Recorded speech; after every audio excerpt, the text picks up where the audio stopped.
বিষয়ববীয়া প্ৰমুখে সমূহ নাট্যপ্ৰেমী ৰাইজক চাগাবাসী ৰাইজক মই যতীন বৰাই থিয়েটাৰৰ পৰিয়ালে হৈ আজি শেষ নিশা তিনিখন নাটক আহি আমি আজি শেষ নিশাৰ 3 নম্বৰ নাটকখনত আমি উপস্থিত হৈছোঁ। প্ৰথম কথা হৈছে যোৱাকালি এটা অনাকাংক্ষিত এটা দুৰ্ঘটনা হৈ গ'ল, তাৰ কাৰণে থিয়েটাৰ কৰ্তৃপক্ষৰ হৈ দুখ প্ৰকাশ কৰিছোঁ। মই অলপ আঘাতপ্ৰাপ্ত হৈছোঁ, সেইকাৰণে গুৱাহাটীত যাবলগীয়া হ'ল। লগতে যিসকলে আঘাত পাইছে তেওঁলোকৰ ঘৰত গৈ আমি আমাৰ থিয়েটাৰ সম্পাদক গৈ খবৰ লৈ আহিলোঁ। কাৰো বিশেষ একো দুৰ্ঘটনাত আঘাত হোৱা নাই, আপোনালোকৰ আশীৰ্বাদৰ কাৰণে।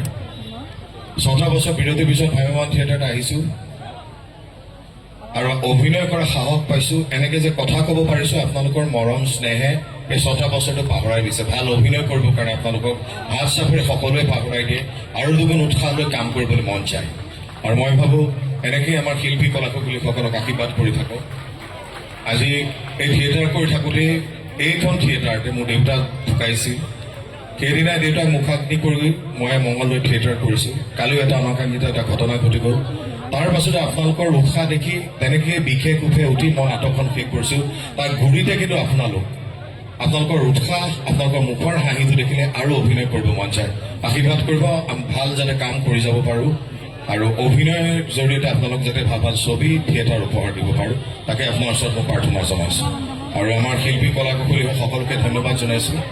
আজি 3 নম্বৰ নাটকখনত এনেকৈ হিলদল ভাঙি ৰাইজ আহিছে আমাক আশীৰ্বাদ দিবৰ কাৰণে। মই বিশেষ একো নকৰোঁ, নাটকৰ প্ৰাকখনত ইমান বেছি দীঘলীয়া কৰিব মন যোৱা নাই। পুনৰ ধন্যবাদ জনাই বিশেষকৈ আপোনালোকক ধন্যবাদ জনাব লাগিব কমিটিৰ বিষয়ববীয়াসকলক। তেওঁলোকে যোৱাকালি যিটো ঘটনা যিখিনি আগভাগ লৈ পেলাই ইমান সুস্থভাৱে নাটকখন সম্পূৰ্ণ কৰাত সহায় কৰিছে, তাৰে মই আমাৰ শিল্পী কলাকুশলী বা ইতিহাস থিয়েটাৰ সমূহ বিষয়ববীয়াসকলে আপোনালোকক ধন্যবাদ জনাইছোঁ। সকলোকে পুনৰ ধন্যবাদ জনাইছোঁ। আৰু বিশেষ নকওঁ, আৰু বহুত সংলাপ ক'বলগীয়া আছে, তাকো ভালকৈ মুখস্থই হোৱা নাই, ভয়ে ভয়ে কৰি থাকিবলগীয়া আছে। ধন্যবাদ। এই ৰাইজলৈ আমাৰ অনিচ্ছাকৃত ভুল-ত্ৰুটিৰ মাৰ্জনা বিচাৰি এই সম্বৰ্ধনা অনুষ্ঠানটি সামৰণি হোৱা বুলি ঘোষণা কৰিলোঁ আৰু আপোনালোকক আমাৰ মঞ্চলৈ আদৰি জনালোঁ। মোৰ যোৱাকালি যিটো এক্সিডেণ্ট হৈছিল সেইখিনি মানে থিয়েটাৰ চাব যাওঁতে হ'ল, তেওঁৰো অকস্মাত হ'ল। কিন্তু তাৰপাছত চিঙাৰ আমাৰ মেডিকেল লৈ গ'ল। লৈ যোৱাৰ পাছত নাটক কিবা কৰি চাইলোঁ আৰু আমি। তেওঁ আহি কৈছে যে যিখিনি চিকিৎসাৰ খৰচ লাগে মই দিম, কিন্তু মোৰো দুৰ্ভাগ্য এনেকুৱা হয়, মোৰ নিজৰেও দুখিত মই। আৰু ইয়াৰ পিছত আৰু মই কৈছোঁ যে এসপ্তাহৰ পিছত আৰু আমাক মেডিকেলত যাব দিছে। যদি ঠিক আছে, আমাৰ যদি কিবা হয় তেনেহ'লে আমাক খবৰ কৰিব। আজি 2000 টকা দি গৈছে, নিজ হাতে দিছে।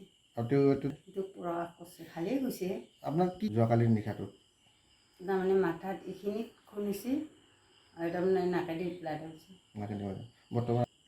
বৰ্তমান আছোঁ আৰু এসপ্তাহ পিছত হ'ব এতিয়া এইখিনিতো আছে, পিছত এসপ্তাহ পিছত ভাল হ'ব বুলি কৈছে। যদি নহয়ও তেতিয়া চিকিৎসা কৰোঁ বুলি কৈছে, তেখেতে দিম বুলি কৈছে।